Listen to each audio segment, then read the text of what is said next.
we also throw in Charlotte into the mix as well, too, who's one of the hottest teams, I guess, turning of the calendar. When you look at the landscape, aside from the top four in the East, when you look at the Miami, you look at Charlotte. Again, and I said this to you in the message. Could Charlotte sneak into the play-in and possibly upset a Detroit or possibly who knows? Could they be one of those teams? And they just cooked us the other night. And I know the regular season and the playoffs are different, but could one of those teams at the bottom feeding sneak into the playoffs and possibly pull an upset, particularly Charlotte? No. and we know it's no. So Andres just told you why Miami is a no. I'll explain Charlotte. Too young.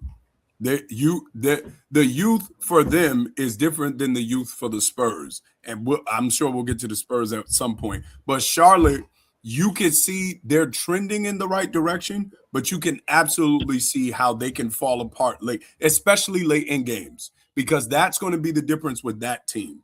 Melo still has a tendency to take stupid shots and do stupid things late in games as their best player.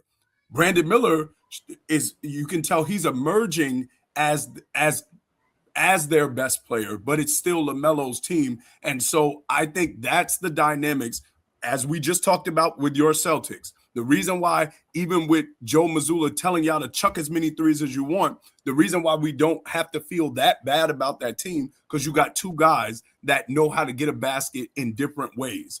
Just as Andre said, he said his team is not the team he can trust, because when things shut down, and like he said, when you go to that huddle and we need a 7-0 run because the other team just had an 8-0 run, who's that guy you can look to? Charlotte doesn't have that right now. They got a lot of really good young players, but the playoffs, you need that person. And just having a collective group, while good and trending, they're going to need someone that they can depend on. And right now, Melo's too erratic at times for him to be that guy. So, no, I don't think he's that.